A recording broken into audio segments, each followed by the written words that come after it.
आप सभी के हृदय में विराजमान परमात्मा को मेरी राम राम। आप सभी तैयार होकर आ गए हैं कि भरत जी के साथ चलना है। ठीक है, आपको थोड़ी देर बिठाएंगे, उसके बाद यात्रा होगी। तो भरत जी कुछ और भी कह रहे हैं अभी, बस एक दो बातें वे भी सुन ली जाएं, तो फिर यात्रा की तैयारी। यद्यपि मैं अनभल अपराधी, सभी से कह रहे हैं भरत जी कि यद्यपि मैं बुरा व्यक्ति हूं, अनभल, भला नहीं हूं मैं, और ऊपर से अपराधी भी हूं। अपराध किया है मैंने कि जिस राज्य पर प्रभु श्री राम का अधिकार था, उसका अधिकारी मैं बन बैठा हूं। ये अपराध है मेरा। भय मोहि कारण सकल उपाधि, मेरे कारण ही यह सारा उपद्रव हुआ है, मैं ही उसका कारण हूं। यद्यपि शरण सन्मुख मोहि देखे, लेकिन जब मैं प्रभु श्री राम के पास चला जाऊंगा और वे मुझे अपने सम्मुख देखेंगे, क्षम सब करहीं कृपा विशेषी, मुझे विश्वास है वो मुझे क्षमा कर देंगे और मुझ पर विशेष कृपा करेंगे, ऐसा मेरा भरोसा है। सील सकुच सुट सरल स्वभाव, कृपा स्नेह सदन रघुराव। कहते हैं श्री रघुनाथ जी कैसे हैं? कृपा के सदन हैं, कृपा के घर हैं। कृपा स्नेह सदन, स्नेह और कृपा के घर हैं वे तो। सील सकुच, बहुत शीलता है उनमें, सकुच संकोच भी बहुत है। वे मुझे डांटेंगे थोड़ी ना, मुझे भला बुरा थोड़ी ना कहेंगे, संकोच से भर जाएंगे ऐसा कहने से पहले कि भरत को दुख होगा, ऐसा कुछ नहीं कहेंगे। वो संकोची स्वभाव के हैं, सरल स्वभाव, और बहुत ही सरल स्वभाव है उनका। सरल और संकोची दोनों एक साथ हैं, और उनका शील, उनकी शिष्टता, उसका तो कोई सानी ही नहीं है। तुम पे 5 मोर भल जाने, आयुष आशीष देहूं सुबाने। कह रहे ये जो आप सारे पंच हैं मेरे, जिन्होंने मुझे राजा बनाने की बात कही थी, जो मेरा सुख, मेरा भला चाहते हैं, वे पांचों, आयुष आशीष देहु सुबानी, वे सभी लोग मुझे अपनी सुंदर वाणी में यह आशीर्वाद दें। जे ही सुन विनय मोहि जन जाने, आव ही बहुरी राम रजधानी। जिसे सुनकर, उस विनय को सुनकर, मोहि जन जाने, मुझे अपना जन जानकर, कि मैं उनका अपना हूँ ऐसा जानकर, आव ही बहुर राम राजधानी, वे जो राम हैं वे राजधानी में लौट आए। कि आप बस मुझे यही आशीर्वाद दीजिए। भरत जी कह रहे हैं आप सब मेरा भला चाहते थे ना, मेरा सुख चाहते थे, और आप मेरा राज तिलक करना चाहते थे। सबने क्या कहा था? इसी में भरत तेरा भला है, तेरा सुख है। तो मैं आपसे कह रहा हूं, मेरा भला, मेरा सुख श्री राम के चरणों में है, और मैं उन्हें लेने जा रहा हूं। और आप सब मुझे यह आशीर्वाद दीजिए, यह आशीष दीजिए कि राम मुझे अपना जानकर स्वीकार कर लें, मेरी बात मान लें, मेरी विनती को सुन लें, और राजधानी में लौट आएं और ये राजपाट संभालें।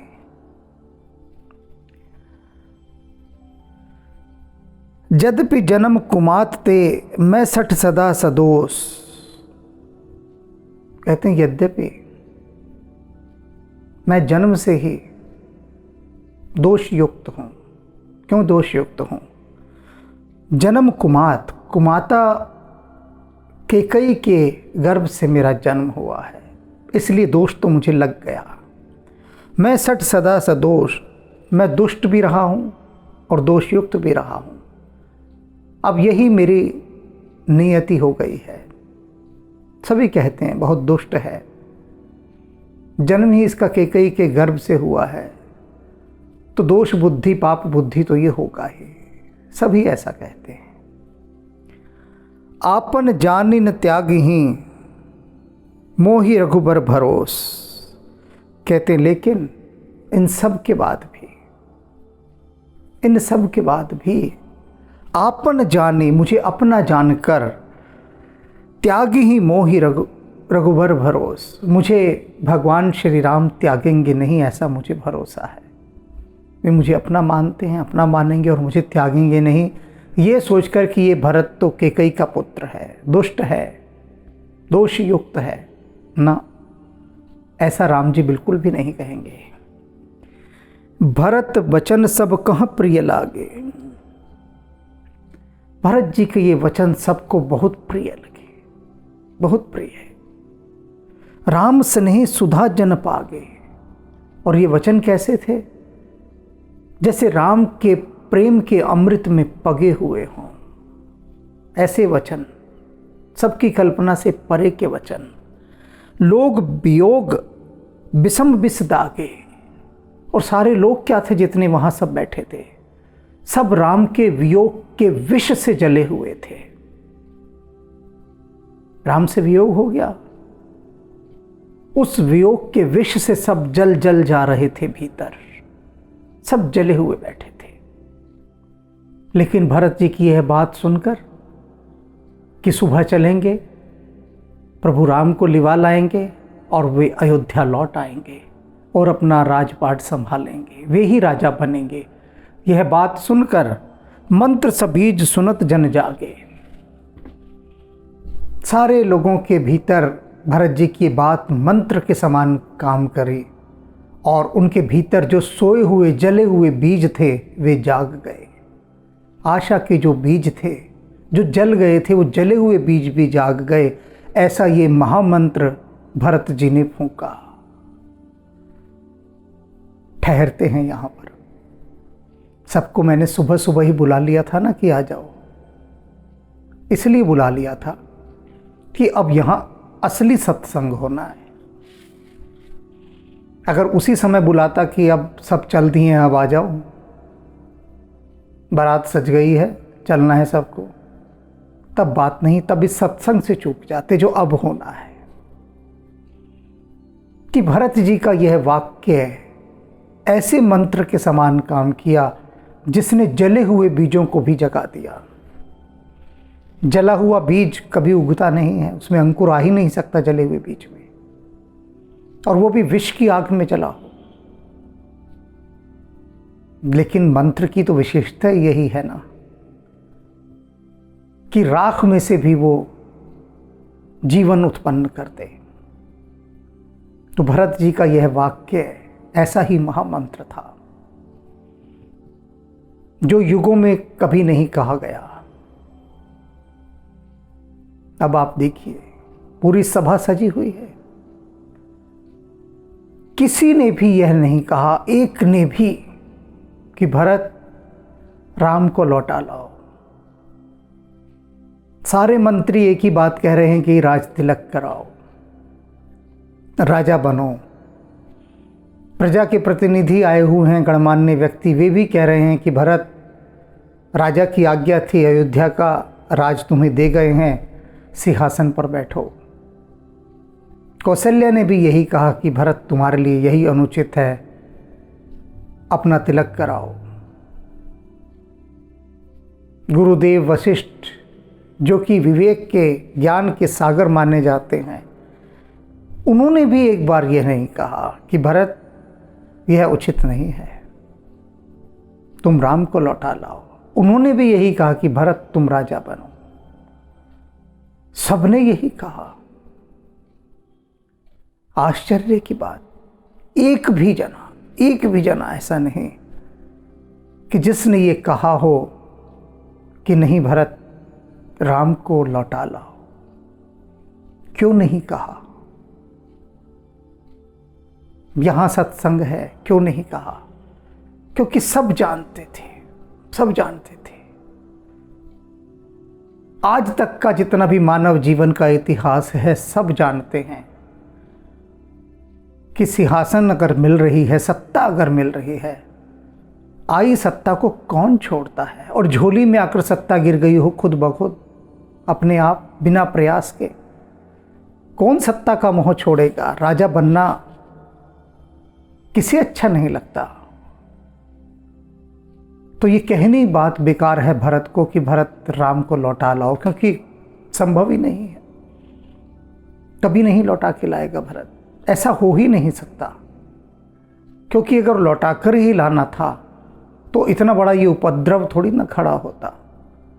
तो सभी के मन में ये गहरी बात बैठी हुई है, बहुत गहरी बात, बहुत ही गहरी बात। इसलिए कहीं किसी के ख्वाबों ख्यालों में ये बात नहीं आई, स्वप्न में नहीं आई, कल्पना तक में यह बात नहीं आई कि कोई कोई कोई एक इशारा तो करे कि भरत राम को ले आओ। औरों की तो छोड़ दो, कौशल्या ही कह दे कम से कम कि भरत तुम तो राम को प्राणों से भी अधिक प्यार करते हो, चाहते हो, उनके सेवक कहते हो स्वयं को। तो मेरे पुत्र भरत, तुम जाओ और राम को ले आओ। आश्चर्य, परम आश्चर्य। कौशल्या ने भी एक बार ये बात नहीं कही, क्योंकि कहीं बहुत गहरे अंतर मन में ये बिल्कुल सुस्पष्ट है कि भरत ऐसा नहीं करेगा। सिंहासन कौन छोड़ सकता है? अधिकार राम का है, लेकिन बैठ भरत रहा है। तो उसे अगर यह विचार भी दिया गया कि भरत तुम राम को लौटा लाओ, तो कहीं ऐसा ना हो कि भरत उसे अपना शत्रु मान ले। अभी स्थिति बिल्कुल स्पष्ट नहीं है, अभी तक जो थी, क्योंकि ये जो भरत ने भी इतना जो भी कुछ रोना धोना मचाया, सब लोग मान रहे हैं नौटंकी है, ये सब होते ही हैं, ये ड्रामे इस तरह के सभी मान रहे हैं। स्वयं भरत जी कह रहे हैं, स्वयं भरत जी कह रहे हैं कि मुझे राम से प्रेम थोड़ी ना है, प्रेम होता तो ये प्राण ही त्याग देता। ये सब पछतावे का तो मैं नाटक कर रहा हूं। वो क्यों कह रहे हैं? वे लोगों के मन की बात कह रहे हैं कि आप लोग सच में यही सोच रहे होंगे कि ये भरत तो नौटंकी कर रहा है, यहाँ रोने पीटने की, थोड़ी देर रोना धोना दिखाएगा, फिर राजा बन के बैठ जाएगा, बात समाप्त हो गई। क्योंकि संसार का चलन यही है, यही चलन है। मैंने अनेक बार देखा है ऐसे योग्य व्यक्ति जो देशभक्त हैं, संस्कारी हैं, भारतीय संस्कृति में पगे हुए हैं, जब उनकी बारी आई उच्च पद पर बैठने की, उनकी टर्न थी, लेकिन जो अयोग्य लोग थे, अपात्र थे, जो कहीं से भी डिजर्व नहीं करते थे उस पद पर बैठने के लिए, उन लोगों ने कुछ ऐसे चक्र चलाए, ऐसे चक्र चलाए कि जो व्यक्ति पात्र थे उस स्थान पर बैठने के, उनको उन्होंने बरतरफ कर दिया, आने ही नहीं दिया, और खुद उस पद पर आकर बैठ गए, उस पद पर जिसके लिए वो कहीं से भी क्वालिफाइड नहीं थे, किसी भी कोण से। लेकिन चक्र कुछ ऐसा रचा, समीकरण उन लोगों ने कुछ ऐसे बनाए कि जो अधिकारी था उस पद का, जो योग्य था, उसको बाहर कर दिया, और अयोग्य होते हुए भी, किसी भी प्रकार से उसके अनुकूल सुपात्र ना होते हुए भी उस पद पर जा बैठे, और कोई बोलने वाला नहीं, देखने वाला नहीं, सुनने वाला नहीं। किससे कहिएगा, किससे बोलिएगा? ऊपर के अधिकारियों से ना, तो उन्होंने ही तो बनाया, वही तो सब मिले हुए। तो ये संसार का चलन, ये चलन है संसार का।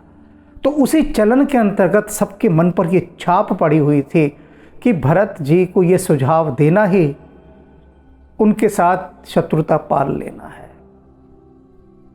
ब्लैक लिस्टेड हो जाएगा वो आदमी जो ये कहेगा कि राम को लौटा लाओ, क्योंकि मानव स्वभाव है। और भरत जी ने जो ये बात कही, कोई नहीं कह सकता, कोई भी नहीं। वहां तक तो माना भी जा सकता था कि जहां तक भरत जी विलाप कर रहे हैं, रो रहे हैं, पछतावा कर रहे हैं, स्वयं को दोष दे रहे हैं, वहां तक बिल्कुल अयोध्यावासी माने बैठे हैं, सब नौटंकी चल रही है, ड्रामेबाजी है। लेकिन अब जब ये भरत जी ने कहा कि राम को वापस लेकर आना है, तब सबको लगा कि अरे हम क्या भरत जी के बारे में सोच रहे थे, क्या सोच रहे थे। और उनके शब्द भरत जी के जैसे कि अमृत हो, ऐसा अमृत, ऐसा मंत्र जो राख में से जीवन को पैदा करते हैं। और वही प्रभाव सारी अयोध्या पर इस समय हो गया। एक ऐसी खबर उनको मिल गई जो ख्वाबों ख्यालों में न थी। मात सचिव गुर पुर नर नारी, सकल स्नेह बिकल भय भारी। जैसे ही ये बात सुनी भरत जी के मुंह से, माता, सचिव, मंत्री जितने भी थे, राम की जितनी माताएं थी, गुरु, पुर नर नारी और सारी अयोध्या के नर नारी, सब सकल स्नेह बिकल भय भारी, स्नेह के अंदर सारे बड़े भारी रूप से व्याकुल हो गए। भारी रूप से। दुख में ही व्याकुल नहीं हुआ जाता है, सुख में भी बहुत व्याकुल हुआ जाता है। सुख और दुख दोनों की व्याकुलता एक जैसी होती है। अपार सुख मिल जाए, एकदम अपार सुख, तो कैसा मन व्याकुल होता है। छोटे से उदाहरण से समझा देता हूं। जो आम घर गृहस्थी वाले हैं उनको उदाहरण दे देता हूं। एक किसी को पता लगे कि उसके घर में 100 करोड़ की लॉटरी लग गई है, 100 करोड़ रुपए आ गया है। अरे बाप रे बाप, सोचो जरा, कोई सीमा रहेगी हर्ष की, व्याकुलता की? ऐसी व्याकुलता पैदा होगी, 100 करोड़ आ गया है। और किसी छुटभैये नेता को पता लगे तुझे कैबिनेट मिनिस्टर बना दिया गया है, ना ही छुटभैया हो, भैया ही हो, साधारण सा व्यक्ति, और पता लगे भैया तुझे कल कैबिनेट मिनिस्टर बनाया जा रहा है, तो देखो कैसे वो व्याकुल हो जाएगा खुशी के मारे। दुख की ही व्याकुलता नहीं होती, सुख की भी होती है। तो पूरी अयोध्या जिसने भी सुना वो स्नेह से व्याकुल हो गई, राम से प्रेम करते थे। और अचानक ही पता लगा कि अरे राम को लौटाने के लिए भरत जी जाएंगे। बड़ी व्याकुलता। भरत ही कहीं ही सराहे, और सब भरत जी की सराहना पे सराहना करने लगे। राम प्रेम मूरत तनु आही, और क्या कहने लगे कि सच है ये बात कि राम की प्रेम की जो साकार प्रतिमूर्ति है वो भरत ही है। भरत तो दिखते ही राम जैसे थे, बिल्कुल, मैंने बताया। कोई भरत को देख ले तो इस गुमान में आ जाए कि ये तो राम आ रहे हैं। इतना मिलती थी शक्ल, जैसे कि जुड़वा हो। तो अब अयोध्यावासी क्या कह रहे हैं कि ये भरत जी जो है ना, ये तो राम के प्रेम की जैसे साक्षात प्रतिमा है। तात भरत अस काहे न कहु, प्राण समान राम प्रिय अयहु। और भरत जी ऐसा क्यों ना कहें, बिल्कुल कहेंगे। भरत जी ही ऐसा कह सकते हैं। अब ये अयोध्यावासी कह रहे हैं कि ये बात सिर्फ भरत जी ही कह सकते हैं कि मैं राम को लेने जाऊंगा, उन्हीं का राज तिलक होगा। क्यों? क्योंकि प्राण समान राम प्रिय अयहु, उनको राम प्राणों से भी अधिक प्यारे हैं। राम के बिना भी नहीं रह सकते। भरत जी भी कहते हैं कि कैकई से, जननी मैं न जीऊं बिन राम, नहीं रह सकते, प्राणों से भी अधिक प्रिय हैं, लौटाकर ही लाएंगे। जो पावर अपनी जड़ताई, तुम ही सुगाई मात कुटलाई। सभी लोग क्या कह रहे हैं कि ऐसा पापी जो अपनी जड़ताई में, अपनी मूर्खता में यह कहेगा तुम ही सुगाई मात कुटलाई, कि कैकई की जो कुटिलता थी तुम्हारी माता की, उसमें भरत तुम सहयोगी रहे हो, ऐसी बात जो भी पापी अपनी मूर्खता के अंदर कहेगा तो उसका क्या होगा। 160 कोटिक पुरुष समेता, बस ही कलप सत नरक निकेता। कि ऐसा पापी जो भरत जी पर लांछन लगाएगा, आरोप लगाएगा निष्पाप भरत पर, उसके 100 पुरखें, उस दुष्ट के 100 पुरखें करोड़ों वर्षों तक सत नरक निकेता, उनका नरक में वास होगा। कहेगा वह, पर उसके करोड़ों पुरखे जो आगे आएंगे पुरखे, वे सब, सारी पीढ़ियां आएंगी, वे सब नरक का दुख भोगेंगी। जो पापी ऐसा कहेगा, और ये बात सत्य है। भरत जी पर सत्य ही नहीं है, बाकी सब पर भी है, कि भरत जैसे निष्पाप पर जो पापी होने का आरोप लगाएगा, इस बात को समझे कि निर्दोष पर यदि आपने दोषी होने का आरोप लगा दिया, उससे बड़ा पाप कोई नहीं है। सबसे बड़ा पाप है कि कोई बेकसूर था, निर्दोष था, और आपने उसे कसूरवार ठहरा दिया। उसने पाप नहीं किया था, लेकिन आपने उसे पापी ठहरा दिया जानबूझकर, जबरदस्ती। तो इस पाप का जो फल है वो अनंत जन्मों तक पीछा करता है, छोड़ता नहीं, और करता ही रहता है, छोड़ता ही नहीं है। बड़े से बड़े पाप में से एक पाप है कि निरपराध को अपराधी घोषित करवा देना। लोग नहीं समझते, वो तो करते ही है। पूरा संसार इसी में लगा हुआ है कि जो सीधे सरल सच्चे लोग हैं उनको अपराधी घोषित करवा दो, दोषी ठहरा दो। क्यों? क्योंकि ऊपर कहा है, जो पामर अपनी जड़ताई, कि पापी लोग अपनी जड़ता में, अपनी मूर्खता में ऐसा करते हैं। तो उनको चेतावनी दे दी है यहाँ कि यदि ऐसा करेंगे उनके तो करोड़ों पुरखे जो हैं वो नरक में पड़ेंगे। सारी अयोध्या वासियों ने ये बात सब जगह फैला दी है कि कोई भी भरत जी के विषय में अगर ऐसा सोचता है तो समझ लो कि उसने जघन्य पाप किया है। अहि अग अवगुण नहीं मन गई हैं, हर ही गरल दुख दारिद्र दई हैं। कह रहे हैं भरत जी तो मणि हैं, सांप के मुंह में रहने वाली मणि, फणीधारी सांप होता है ना, तो कहते हैं कैकई यदि सांप है तो भरत जी मणि है। लेकिन मणि में विष नहीं आता सांप का। बेशक से भरत जी का जन्म कैकई से हुआ है, लेकिन फिर भी कैकई का कोई अवगुण, कोई दोष भरत जी में नहीं आया, क्योंकि वो तो मणि के समान है। मणि पर थोड़ी ना कोई जहर चढ़ता है, बल्कि मणि कैसी होती है, हर ही गरल दुख दारिद्र दये हैं। सारे विष को वो पी जाती है, विष का प्रभाव नहीं होता, और सारी दरिद्रता को दूर कर देती है। मणि जिसके पास चली जाती है विष रहित होती है। हर समय सांप उसे मुंह में रखता है, सांप के मुंह में जहर होता है, लेकिन मणि को वो जहर छू भी नहीं पाता। अवश्य चली हैं बन राम जहाँ, भरत मंत्र भल दीन।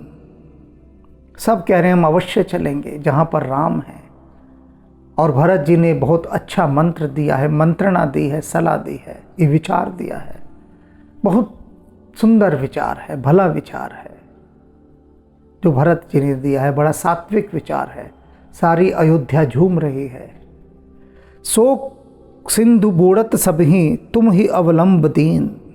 और क्या कह रही हैं कि सब शोक के सागर में डूबे हुए थे और भरत तुमने ही सबको सहारा देकर उस शोक के सागर से बाहर निकालकर आनंद के सागर में डुबो दिया है। आनंद ही आनंद है, आनंद ही आनंद। भा सबके मन मोद न थोड़ा, सबके मन में जो मोद था वो थोड़ा नहीं था, कम नहीं था, अपार था, बेहिसाब था और उस हिसाब का कोई हिसाब लगा नहीं सकता, उसकी थाह कोई ला नहीं सकता। अथाह जन घन धुन सुन चातक मोरा। और भरत जी के शब्द कैसे थे? जैसे बादलों की गड़गड़ाहट सुनकर मोर और चातक नाचने लगते हैं। पपीहा नाच उठता है, मोर नाच उठता है जैसे ही बादलों की गड़गड़ाहट सुनता है। तो जितने अयोध्यावासी हैं वे चातक हैं, पपीहा हैं, मोर हैं। और भरत जी के ये शब्द कि राम को वापस अयोध्या लेकर आना है, जैसे उन मेघों की गड़गड़ाहट है। चलत प्रात लख निरहु नीके, भरत प्राण प्रिय भय सब ही के। चलत प्रात लख निर्णव नीके। भरत जी ने जो ये निर्णय लिया है, बड़ा नेक निर्णय लिया है कि सुबह हम राम जी को लेने चलेंगे।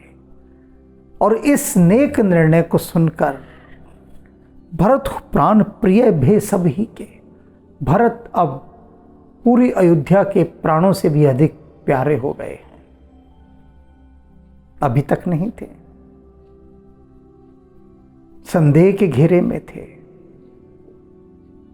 अपराधी माने जा रहे थे, लोग कलंकित कर रहे थे।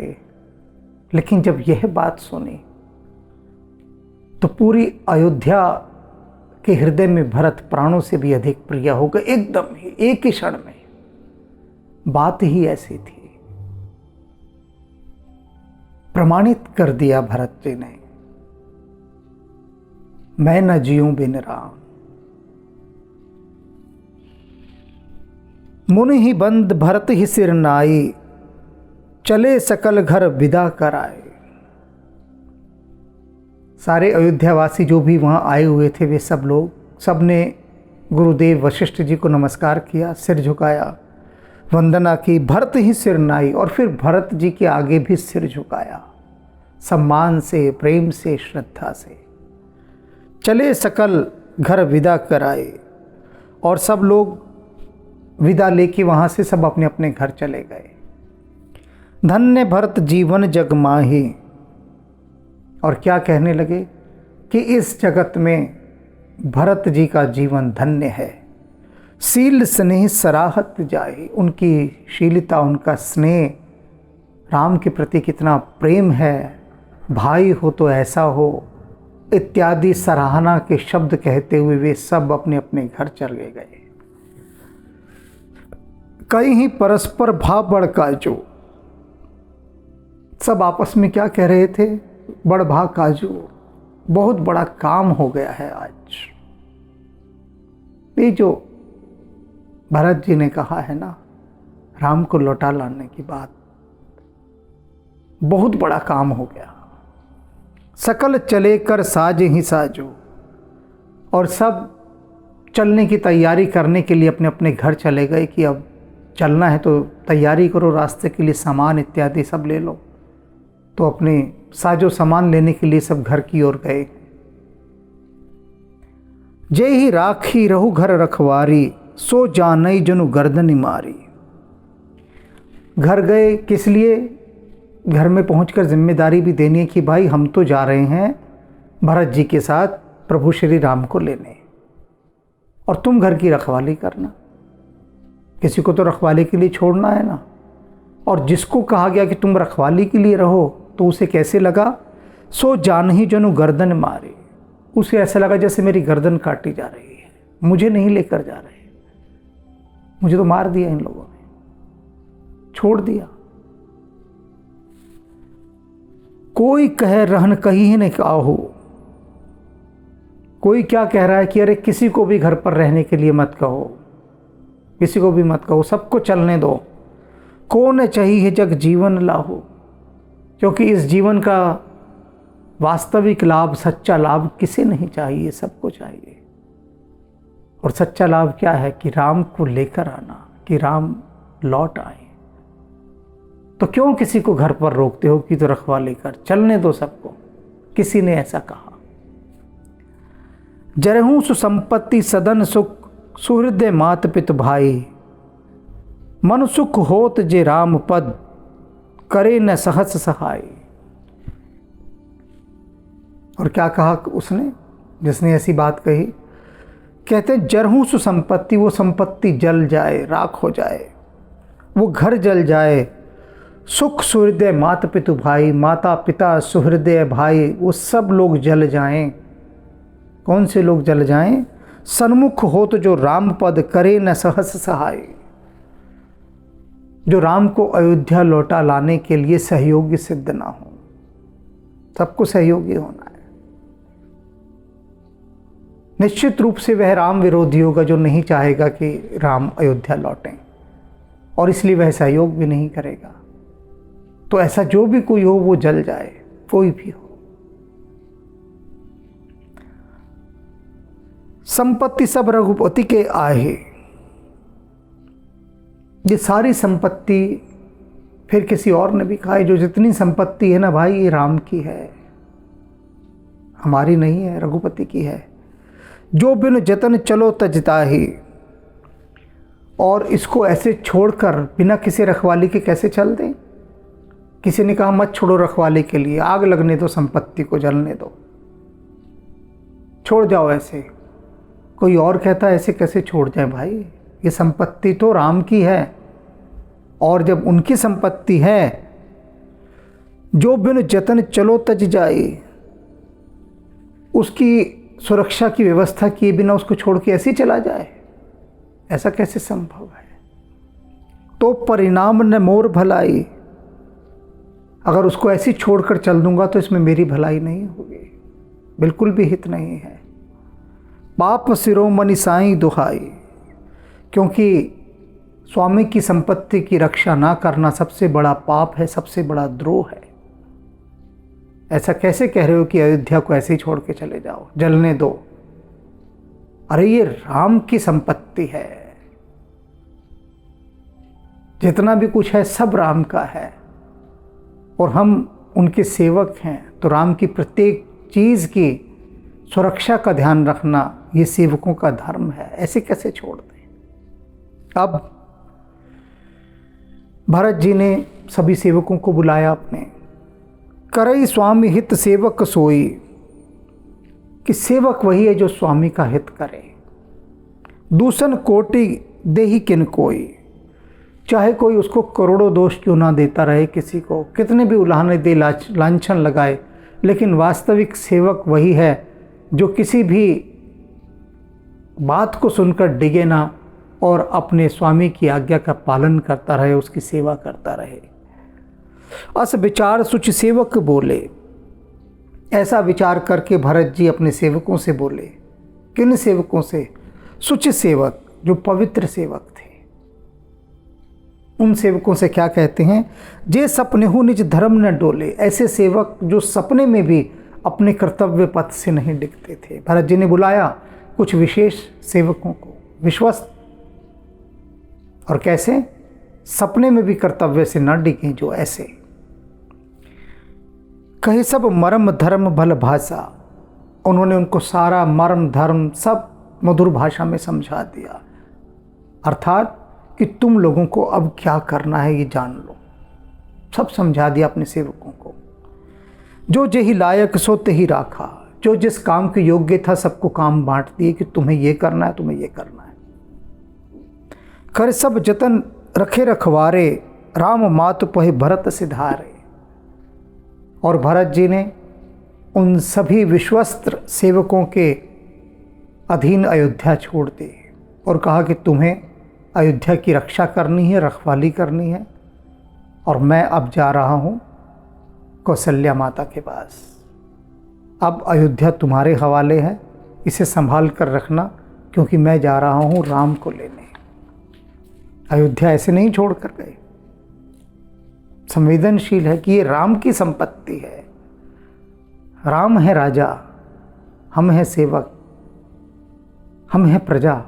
तो हमारा धर्म है कि राजा की प्रत्येक वस्तु का ध्यान रखना। आरत जननी जानी सब भरत स्नेह सुजान, कहूँ बनावन पाल की सजन सुखासन जान। भरत जी ने देखा वहाँ जाकर सारी माताएं बहुत दुखी हैं और व्याकुल हैं राम से मिलने के लिए।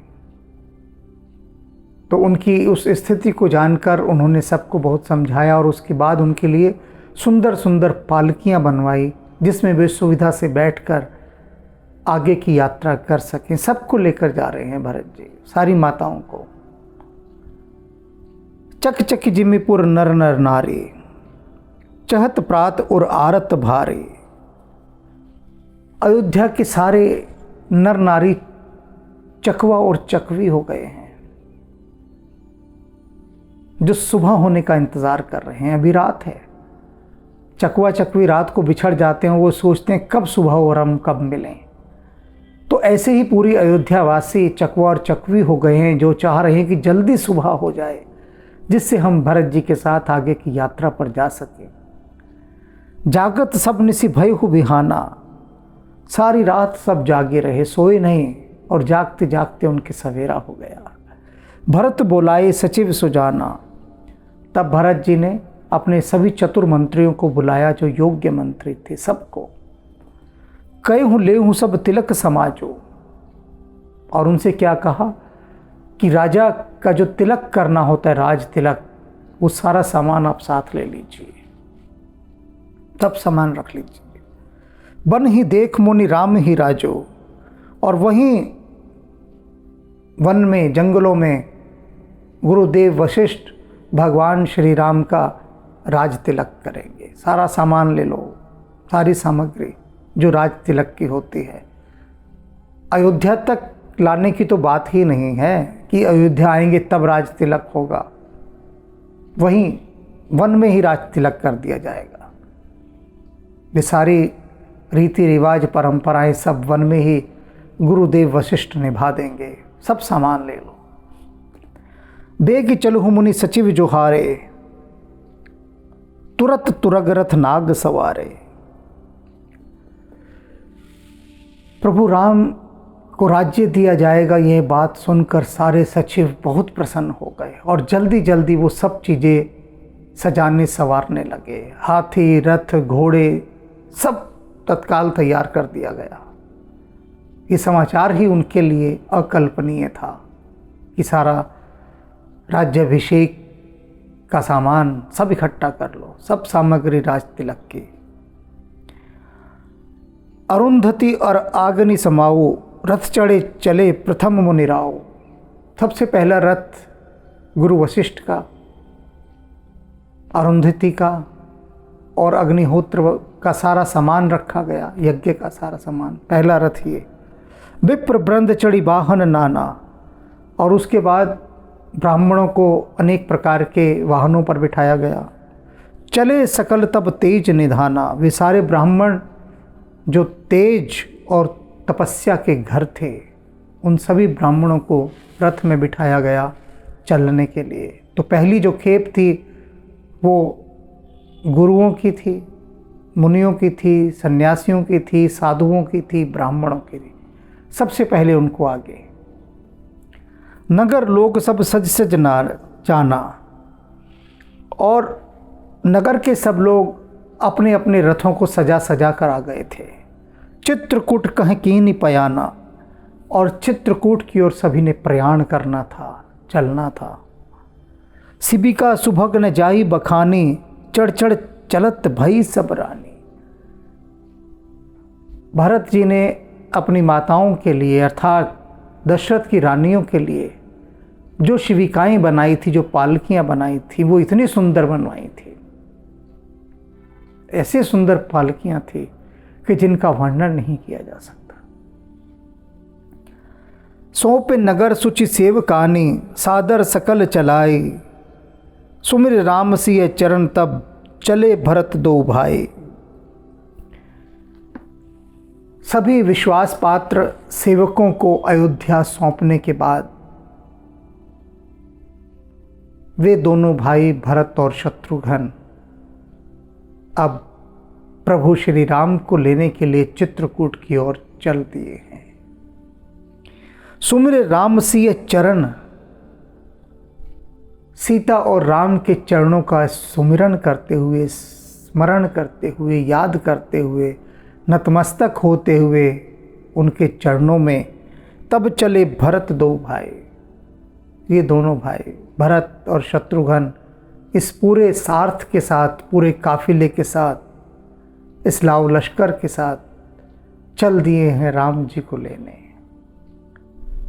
यह बात किसी युग में नहीं घटी है, किसी भी युग में।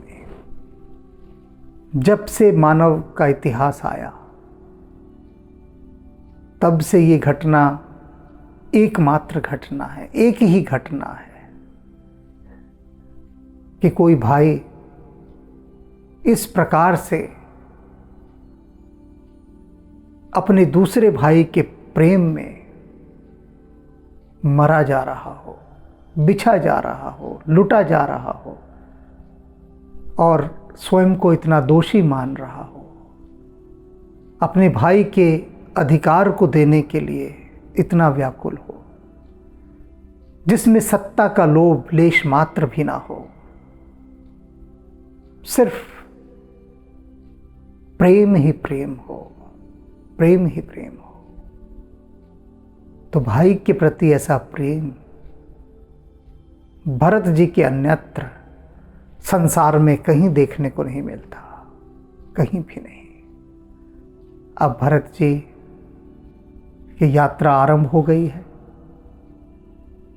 अयोध्या के सभी लोग अपने अपने वाहनों को, रथों को सजाकर आ गए हैं। आप भी चलिए साथ, आ ही गए हैं आप भी चलने। अपनी सवारी लेकर ही आए होंगे, नहीं भी आए तो चिंता मत कीजिए, बहुत सारे लोग इसमें पैदल भी चल रहे हैं।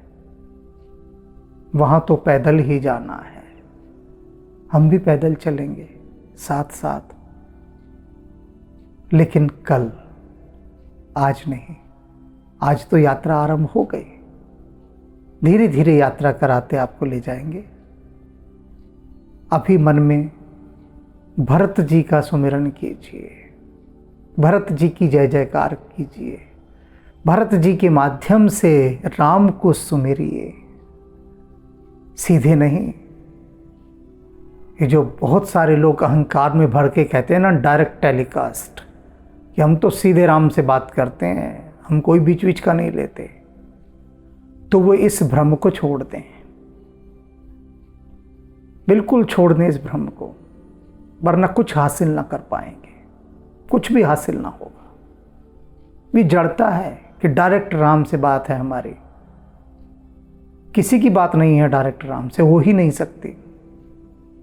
राम से बतियाना है ना, तो भरत जी के हृदय के माध्यम से, हनुमान जी के हृदय के माध्यम से, तुलसीदास जी के हृदय के माध्यम से, और अनंत अनंत अनंत अनंत राम के प्रेमी हैं, जो वास्तव में प्रेमी है राम के, गुहू के हृदय के माध्यम से, केवट के हृदय के माध्यम से, शबरी के हृदय के माध्यम से, कहां कहां तक गिनाऊं, इनके हृदय के माध्यम से, इनके हृदय की ओट लेकर तब राम को देखिए, तब शायद कुछ देखना हो जाए, शायद। क्योंकि राम तो सूर्य हैं, सूर्यवंशी है ना। जरा सूरज की तरफ देखकर तो दिखाओ, नहीं देख सकोगे।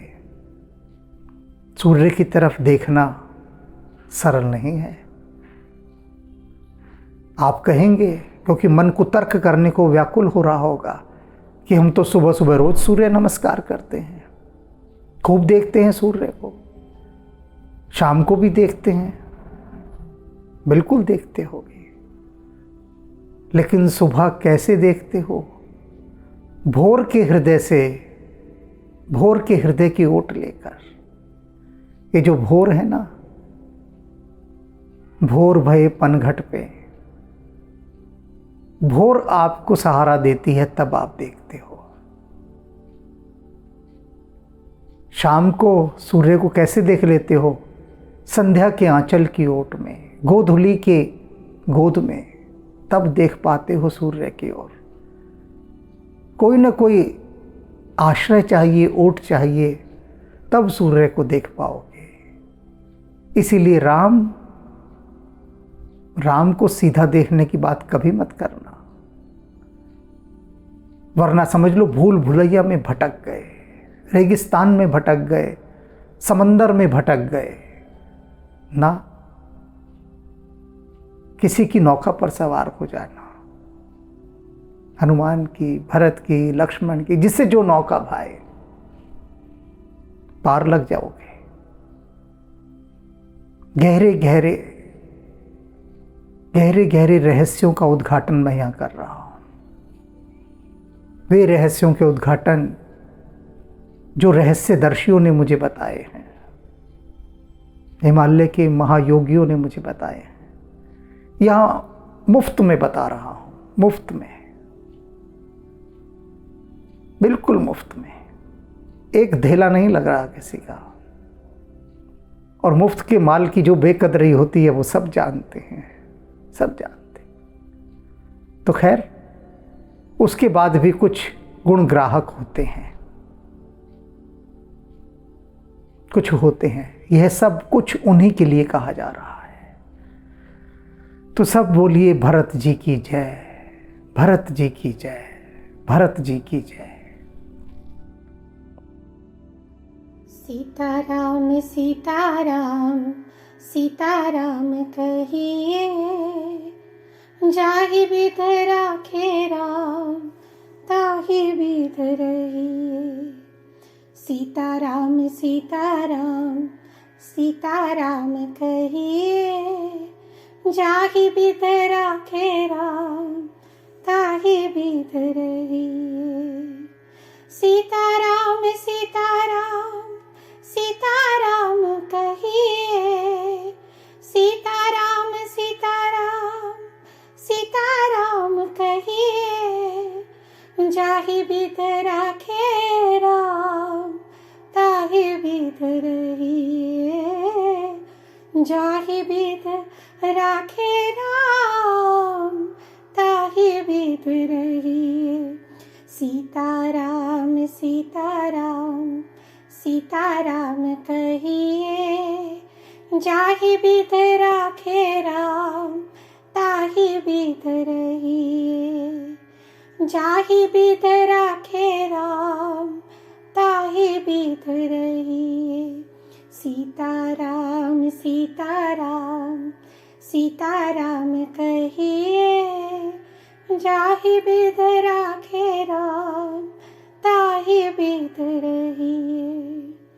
सीताराम सीताराम सीताराम कहिए, सीताराम सीताराम सीताराम कहिए, जाहि बिध राखे राम ताहि बिध रहिए। जाहि बिध राखे राम ताहि बिध रहिए। सीताराम सीताराम सीताराम कहिए, जाहि बिध राखे राम ताहि बिध रहिए। जाहि बिध राखे राम ताहि बिध रहिए। सीताराम सीताराम सीताराम कहिए, जाहि बिध राखे राम ताहि विध राखे राम ताहि विध रहिए। सीताराम सीताराम सीताराम कहिए, जाहि विध राखे राम ताहि विध रहिए। जाहि विध राखे राम ताहि विध रहिए। जाहि विध राखे राम ताहि विध रहिए।